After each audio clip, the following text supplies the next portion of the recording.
En esta charla va a ser de dos bloques, por un lado estrategias de seguimiento y por otro lado la enfermedad metastásica. En cuanto a la estrategia de seguimiento, nosotros tenemos un protocolo bien establecido dentro de la unidad de mama en el que nos coordinamos tanto los cirujanos como los oncólogos para seguir a la paciente durante la enfermedad. También se sabe que, que a pesar del seguimiento, la mayoría de las recaídas ocurren en periodos fuera de las consultas de seguimiento. Quizá el objetivo del seguimiento también es conseguir una detección temprana de las recidivas y por otro lado también el seguimiento de los problemas secundarios a los tratamientos recibidos que una persona puede ir teniendo. Durante los primeros 5 años, del primer año hasta el 5.º año después del tratamiento, el seguimiento se suele hacer de manera cada 6 meses alternando el cirujano y el oncólogo. Lo que hay que hacer en cada visita es exploración física, un análisis general y luego una mamografía anual. Y luego ya otras pruebas dependerá del riesgo de la paciente. Aquellas pacientes que tenían afectados los ganglios son las que van a llegar a un seguimiento más estrecho porque tienen más riesgo de recaer.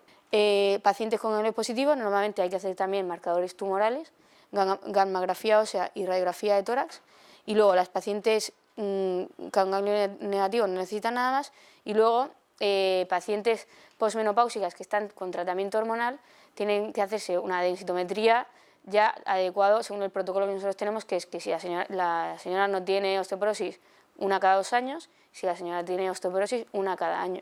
¿Qué síntomas son los que a nosotros nos tienen que dar la alarma o por los cuales debemos de consultar? Pues, por un lado, cualquier lesión nueva que aparezca en la piel, especialmente en la zona de la cirugía, lesiones, por ejemplo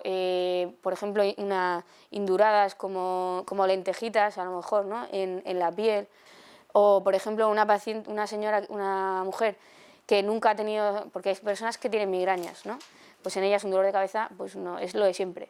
Pero si una persona nunca ha tenido dolor de cabeza y de repente le empieza a doler mucho la cabeza, pues sí que es bueno consultar para que veamos que no haya ahí nada.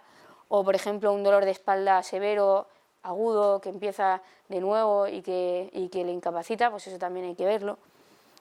O, por ejemplo, síntomas nuevos que no se resuelven con un tratamiento normal. Pues, por ejemplo, imagínate que tienes una tos persistente durante el invierno con los catarros, pues eso es lo normal.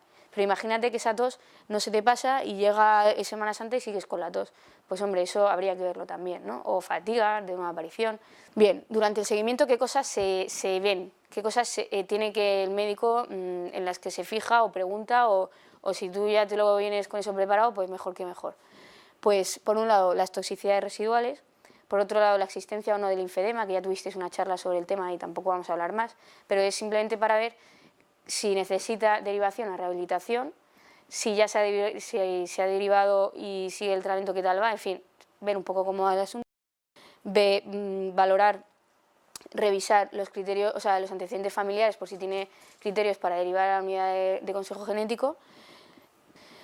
En las pacientes que llevan tamoxifeno se controla también que lleve su seguimiento por el ginecólogo anualmente y se pedirá, pues, la típica, eso, que te hayan dado algún papel o algo, que vaya todo para ver cómo va la cosa. Pues se insistirá en el control del peso y de la actividad física, porque sí que está claro, ya también creo que habéis tenido una charla también sobre la dieta y tal, pero sí que es importante eso, que las personas que son más obesas, pues que pierdan peso, y las que son normales, pues que no lo ganen, porque sí que está relacionado la obesidad con el aumento de tasa de recidivas.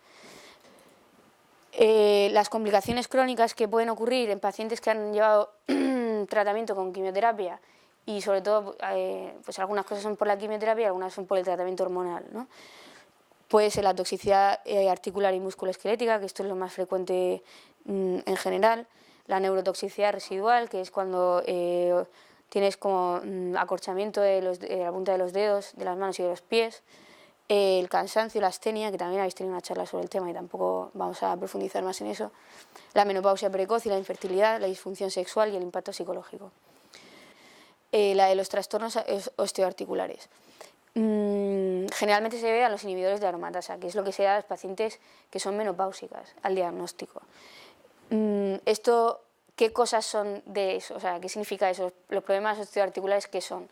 Pues son los típicos dolores articulares de las muñecas, de las rodillas, en general de cualquier articulación. También ocurre a veces el síndrome del túnel carpiano. Hay personas que ya lo tenían previamente y se empeoran con la hormona, y hay personas que no lo tenían y les puede aparecer. El ejercicio físico regular, la pérdida de peso, ayuda a que sean menores estos problemas, a que el dolor sea menor. Y luego también pues, los antiinflamatorios, el paracetamol. Generalmente la quimioterapia puede producir fallo ovárico precoz e infertilidad. ¿Qué ocurre? Ocurre lo siguiente.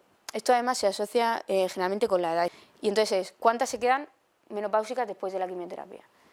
Pues después del diagnóstico de cáncer, ¿no? Sin embargo, cuanto más edad tienes, sí que es más probable que después del tratamiento te quedes tengas infértil, ¿no? Lo que ocurre muchas veces es que aceleramos la menopausia y entonces se aceleran los problemas que vienen con la menopausia y los años de después, ¿no?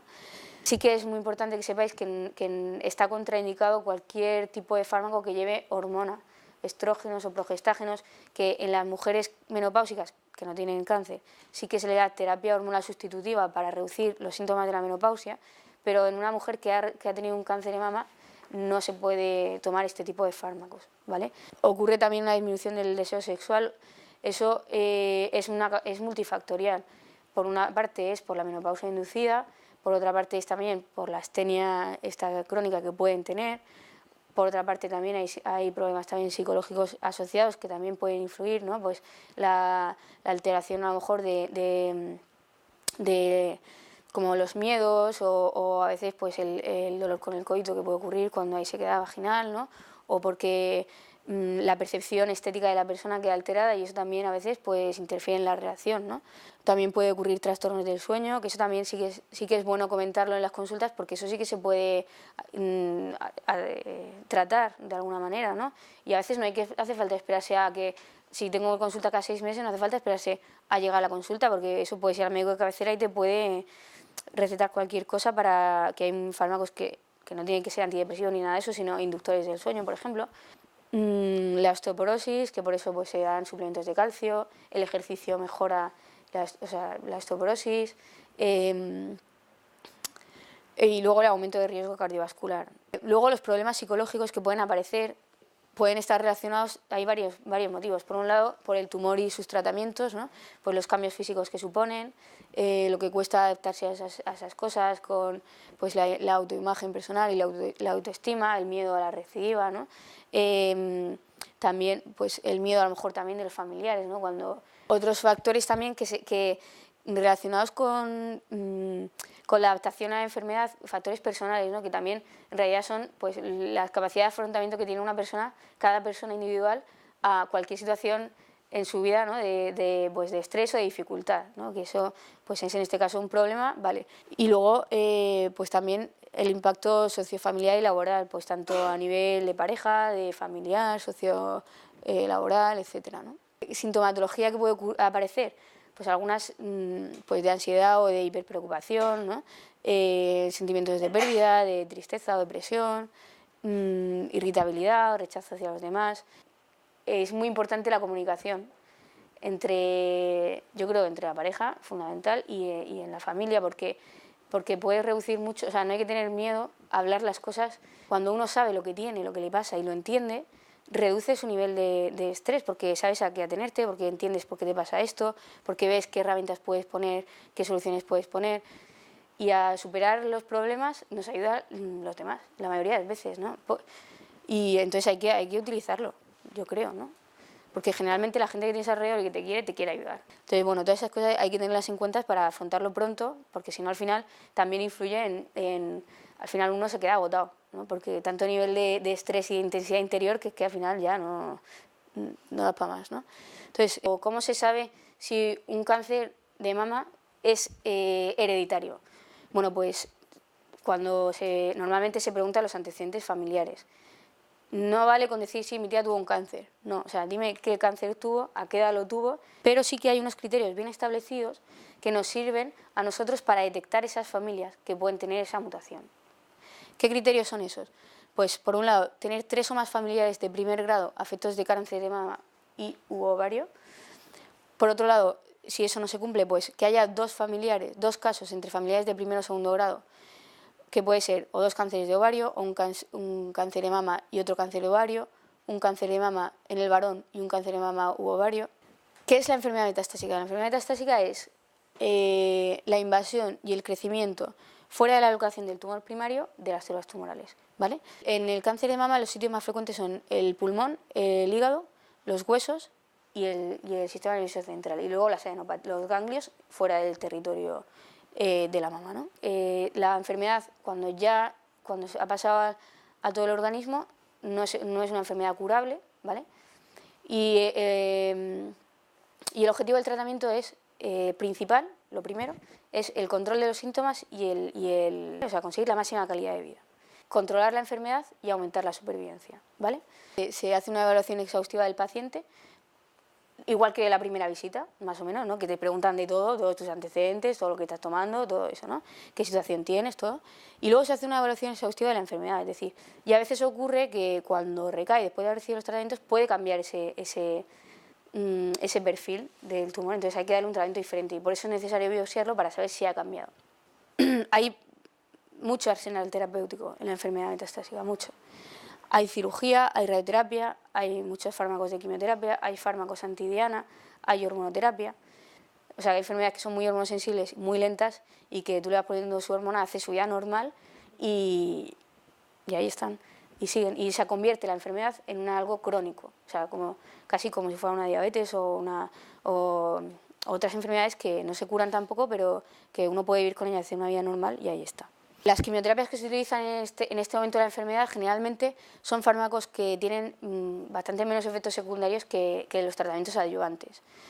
Porque lo que quieres también es conseguir calidad de vida, ¿no? Entonces son fármacos que sean eficaces, pero a la vez que tengan pocos o los menos efectos secundarios. Por otro lado, se suele mantener el tratamiento hasta progresión o hasta toxicidad. Y no hay reglas establecidas, pues hay que poner esto, luego esto, pues no. O sea, hay muchos fármacos que son eficaces y hay que ir pues uno, y cuando deja de ser eficaz pues el otro, y así.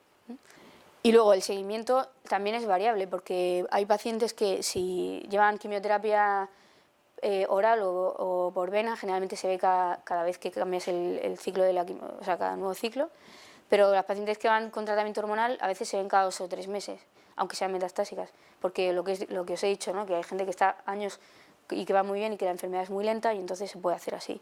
El concepto de cuidados paliativos se hace desde el principio de todo. Lo que pasa es que no decimos, no le llamas cuidados paliativos, porque la idea de la filosofía es hacer una atención integral al paciente y atender a todas sus necesidades. Y como veis aquí ya os estoy explicando lo de la psicóloga, lo de la atención psicosocial, no sé qué, no sé cuánto, o sea, otros síntomas que puedas tener, en fin, que al final tú tienes que manejar no solamente la enfermedad, sino manejar al paciente y a su entorno, o sea, intentar facilitar al máximo la calidad de vida, ¿no? Y realmente eso es la filosofía de paliativos, no es más que conseguir hacer más llevadera la enfermedad y solucionar los síntomas que aparecen derivados de ella.